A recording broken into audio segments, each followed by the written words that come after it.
The Civil Rights Act of 1964, this major piece of legislation that bans discrimination in employment as well as making segregation of all kinds, in public accommodations illegal, included women. And actually, in some ways, since the 1970s, although we've made strides in terms of eradicating overt legal gender discrimination, overt legal racial discrimination, economically, in many ways, we're worse off in terms of equality. In the 80s and the 70s, we had a lot of factories that hired a lot of people.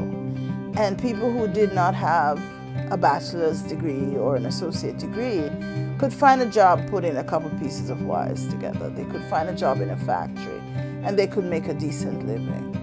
But when we started laying off and people didn't have jobs, they couldn't make a living wage.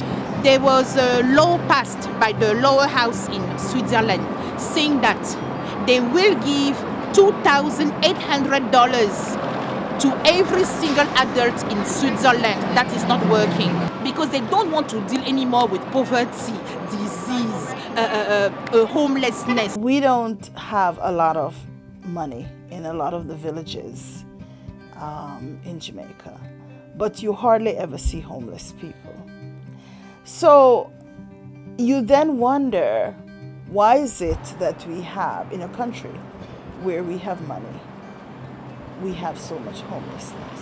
There's still many, many women who, can't access these opportunities. That yes, theoretically, right, we can be senators, we can be president, theoretically. I can't believe that I live in a country that doesn't support people who do not have the basic needs to live. The temporary assistance for needy families, that one of the concerns about that is that, so now women with children are expected to find work after a certain period of time, but the work that's out there for most people, especially when you're already starting out with all these disadvantages, right, is low-wage work. We have agencies in place that are doing a sort of band-aid, let's put a band-aid on this, let's believe in our hearts that we're doing something, but we're not. Even if you get money from the government, it's not enough to do anything. Typically words like shame, it's degrading, it's humiliating to be homeless. Having an individual walk by them and say, get a job, shows, I think, just a typical lack of understanding about what it is that has resulted in, homelessness for women. It's painful to acknowledge the truth. Let's pretend homeless people are really lazy people. So I am amazed that when I'm told, oh, we don't have that. When I was opening the shelter, I was met with that response many times. Not in this community, not in this area. No, we don't. They have you contained somewhere where people can't see. Then they could get up there and say the problem is solved. There are people who they don't have a family who will support them. And so when they have hardships, they have no one to turn to. I have 5 daughters living in Brooklyn. They down here. Women have to do what they have to do to survive. And often that results in possibly, things like prostitution, perhaps substance abuse. They will leave the abuser with no place to go, end up where they're being prostituted just because they need some place to stay and food to eat. And then she may end up getting her arrested just for surviving. We were talking recently in one of my literature classes about the idea of being outdoors versus out of doors. And outdoors suggests that you are homeless. Out of doors suggests you're a social outcast. And I think women feel like social outcasts when they're out of doors and have no home. When women make the choice to come into a shelter, they will describe it as being the low point sometimes of their lives, even though they have gotten to safety and they are grateful that they are safe. It can be very hard on them and their self-esteem to have resorted to going to a shelter And as you can imagine, there are issues like guilt and shame, as well as low self-esteem. I was working in the soup kitchen one day, and a woman who I had taught saw me. I saw her, she saw me. She was coming in with the group for the meal, and she immediately turned back and hid. I think she was afraid of being recognized. And of course, what I did is I went out and invited her in, and I said, "What are you doing here?" She said, "I work down the road and I just stopped in to have a meal. I'm not really homeless." She would not have gotten a ticket to come in if she hadn't been homeless. You know, a lot of the stigmatism and being labeled homeless and abused, no one wanted to be associated with that.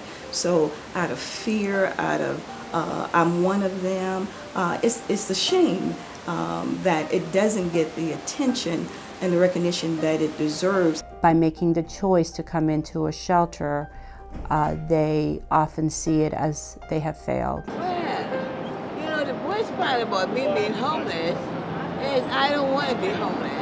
Coming into the shelter, they have a hopelessness about them. You know what it is to not want to be outside and you have nowhere else to go? It's just some place to sleep. Well, I stress that they do need some kind of therapy to help them deal with what they're going through. They often had been diagnosed, perhaps by a doctor, you know, a physician that they went to see, or, you know, if they've been lucky enough to go see a counselor, they would typically get labeled as depressed, crying, episodes of crying a lot, losing interest in the typical activities that you used to absolutely enjoy doing.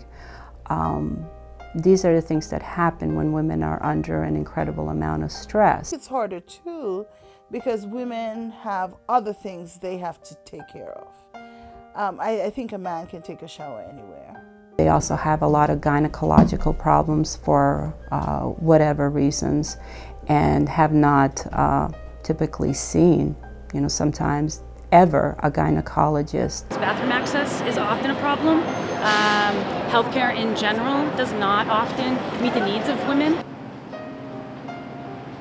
We have a tutor that comes in that not only tutors the children, but tutors the adult too. But how can you expect an adult woman to help a child if she is struggling? If we get a hotline call and we have an opening and it's at 3 o'clock in the morning, yes, I will get up, or the executive director will get up and go meet that woman, and if she has children, her children, at a safe spot and bring them into the shelter. All of my resources, whatever I have personally, I try to help the women who have left the shelter. It makes me feel absolutely privileged to be able to connect with and to work with women who honestly have been through a lot. Then to let them know that this is not the norm for life. There is a better way to live your life. But I'm blessed. We're blessed. I'm blessed to have the opportunity to at least to attempt to make a difference in these women and children's lives. And every so often, there's a few, every so often I will get a call and they will just say to me, "Miss Barbara, House of Hope, Miss Lou, thank you. Thank you, thank you." And that's the satisfaction I get from working on this job. Just to be able to make a change in somebody's life so that they can say thank you and have a better life for their children.